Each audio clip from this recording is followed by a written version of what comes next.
Hi, David. They call me MacGyver. Today I'm going to show you how to do a ceiling sheetrock repair with knockdown texture. It's actually not very hard. A lot of people get scared of doing it, but it's actually a pretty simple process. So hang tight and we'll get started. So there's the spot that the leak is. So the first thing I'm going to do is find where the studs are. And I'll leave a link in the stud or in the description for where you can get this stud finder.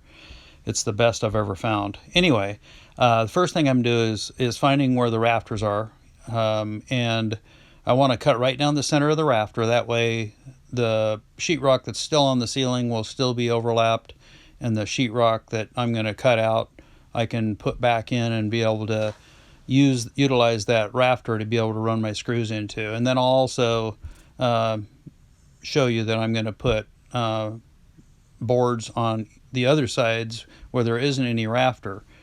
So I'll draw a straight line, and I'm going to just do it with pencil. That way pencil can actually be painted over and you won't see it. Plus we're going to be putting more sheetrock mud on there. So we're going to end up cutting the sheetrock right on those lines, which will go right down the center of the rafter. And then those other ones are just 90-degree angles off of the others. So I'm using a multi-tool with a curved bit on it, or tool end, and I just cut a little bit because it's easier to follow the line if I don't try to cut all the way. So I'll run my multi-tool across, and I use this multi-tool because it doesn't cut like hand sheetrock saw does. It's a finer, smaller pathway, but we'll run it along there, and it doesn't make as much dust. It just is a lot easier to cut and clean up after. So we cut all four directions here, and then after I get it cut in, then I'll take my multi-tool and I'll actually cut in and cut all the way through. Now I'm cutting up against the rafter, so it's a little more difficult to find out when you're in, because this bit will actually cut wood too, so you just kind of have to feel it. On this direction here, this is just cutting into the open until I get right up next to the rafter, and then of course it cuts into the rafter a little bit, so you want to make sure you're not cutting the rafter off. This seems to be about the easiest, cleanest way that I've found. You can use a sheetrock knife or a hand sheetrock saw. I would not suggest using like a jigsaw or sawzall, because you never know what you're going to cut into up there. And I'm not cutting deep enough to get up into any wiring, anything. Plus, there's insulation up there, and you don't want to cut into that. That was another reason why I like to use this versus just a sheetrock saw. Although I will use a sheetrock saw to kind of get up into the corners to make sure that those are done, and I'm dragging it along the rafter, getting into that corner, just making sure that it's cut up there, and then I'll cut this way. And this one I do cut a little bit more, but trying not to go too deep, because again, there's insulation up there and I don't want to have a mess. And then I'll just cut that insulation out when I do my plumbing repair, and then I'll put the insulation back in. So I'm just running it along, trying to make sure that every spot is broke loose, and then I'll just use the sheetrock knife to kind of pry the sheetrock down after I make sure it's all loose. There, just pops right out of there. There's the insulation. Now here's the block I was telling you I was going to put in, and I run my sheetrock screws into the sheetrock first before I put those two blocks in, one on each end. That just makes it a lot easier. Then you only have to hold the board and run your sheetrock screws into the board. And then I did the same thing on my piece that I'm replacing. And by the way, I've already repaired the plumbing. I was just showing how to do the sheetrock repair. So we run those screws into those boards, and then I will also run screws into the rafters. excuse me, I ran them into the rafters. Now I'm going to run them into those two boards that I put up. And the location of the screws lets me know about where the end, don't want to go too far right or left because I didn't run the board all the way. So that just gives me an indication of where the board is so that I don't miss it. And you want to make sure you get them up flush or up beyond flush so that when you put your mud in, it'll fill the head of that screw. And now I take, I like the paper tape, and I just use my sheetrock knife or my mud knife to hold it, and I just tear it off. That gives me a pretty straight edge then. And I cut two of them so that they overlap, and then the other two go in between. And I'm using this Hamilton super light mud because it's so much easier to sand. It's faster, it's easier, it's lighter. You're not putting a lot of weight up there. And the first thing I'll do is I'll put mud on all the joints there. We want to put a layer there because we're going to end up putting our paper tape over the top of that, but we want to make sure we have mud completely underneath it. So I do that first, and I get all my mud smeared up there, and I don't put a lot up because I'm working upside down and I don't want it dropping all over the place. You want to make sure you got all the corners to where the tape will be over the top of sheetrock mud and not onto the existing ceiling.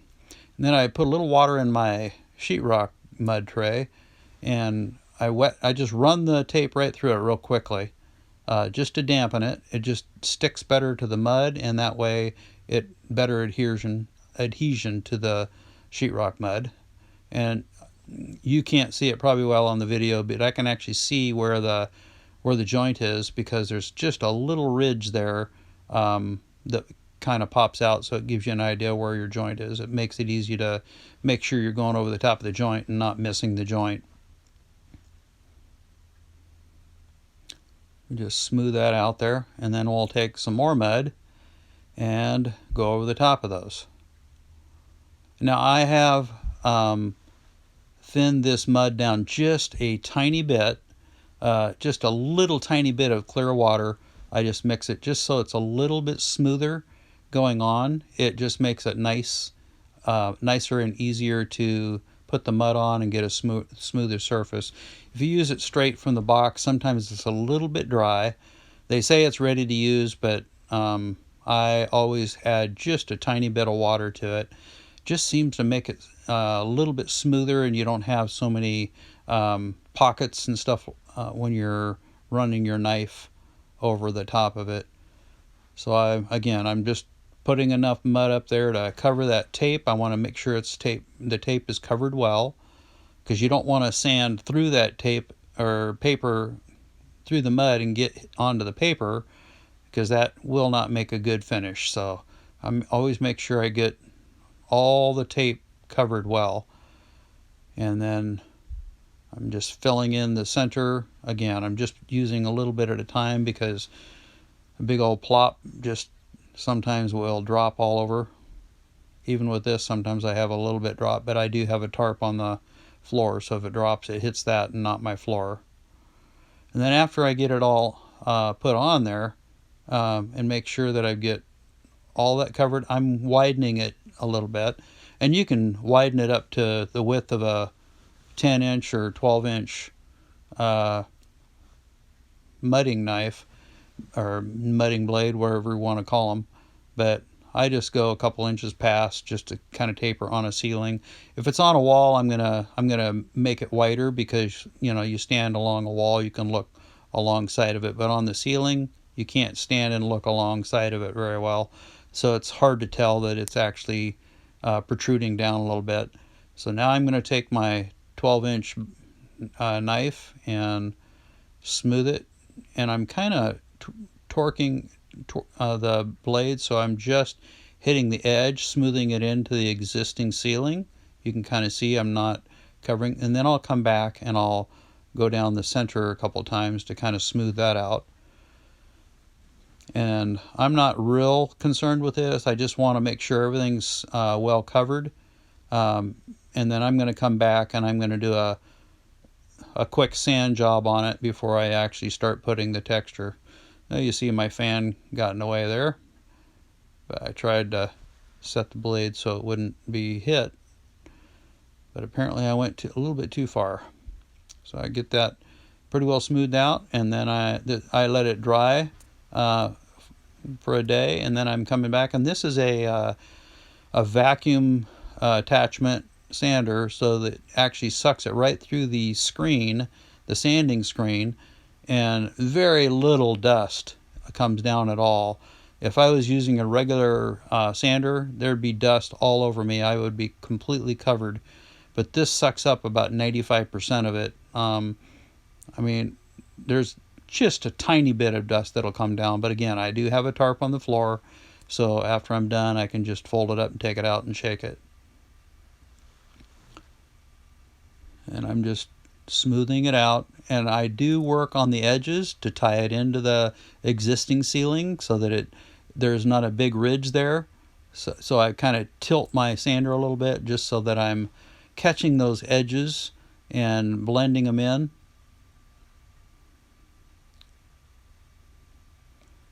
Yeah, a little bit sanding there, getting those edges smoothed out.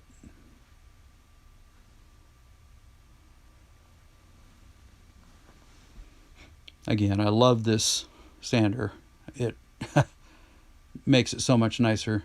And you can see it's pretty clean. The vacuum just sucks it right out of there. Now, after I've sanded it, then I'm taking, this is actually the plastic off of water bottles. I found that it's nice and stiff, and I kind of make it like a mushroom, and then I just wrap some tape, so I've kind of got a handle. And then I've mixed this mud up and put a little tiny bit of water in it to soften it up. And then I'll take that mushroom-shaped plastic thing, and that's going to be my applicator for putting on the sheetrock mud to start my texture. So I'm going to work it all the way around the edges, make sure I tie it into the existing ceiling, and that way when you knock it down, it will blend right in. And typically, after you've put this mud on there, you're going to wait, depending on what kind of mud. Be careful, if you get a fast set, you're going to almost have to do it immediately. But this mud takes about 24 hours to completely dry. And it's really easy to sand, so I don't want to come back and do a knockdown on it too quickly. So I'll probably let this sit for 10 or 15 minutes and then come back down. And a single pass on this, running the knife at an angle, you'll see when I do it. I've got it angled, and I'll just knock it down. But see how that just makes kind of little bubble or blobs that kind of hang down? When you come across that, those will flatten out, and then all the other spots will be recessed, and it will match the existing the ceiling pretty well. So then I'm going to, after I finish this texture, and I'm just trying to get those things so there's not a bunch of big blobs, I let it set for 10 or 15 minutes, but unfortunately I got a phone call, and so it was actually about 25 minutes, and it was way too much time. You can see as I'm pulling it, and I'm having to go over it multiple times because it's so dry that you can even see the pieces falling off. But I'm going to have to go over it multiple times to get that flat. But you see how I've got that blade angled. And if you don't wait this long, it's just one swipe and it's done. But this is kind of showing you what happens if you did leave it on too long. You can still get it to look decent, but you're going to have to make multiple passes on it to get it smoothed out. Keeping that thing pretty flat, coming across there, knocking it down, and make sure you blend it into your other existing texture on your ceiling, your knockdown. Yeah, this is taking way too much time. I mean, typically it's single pass, one and done, and then I'll just let it dry. And then I can come back and put my paint on it. Well, I'd like to thank you for watching. I hope that was some good information for you, and I'll leave a link in the description where you can get that little sander attachment for the screen sander. That thing works so great. And if you haven't already subscribed to my channel, if you'll do that and click the bell icon, then every time I come out with a new video, you'll be notified. Again, thanks for watching. Hope you have a great day.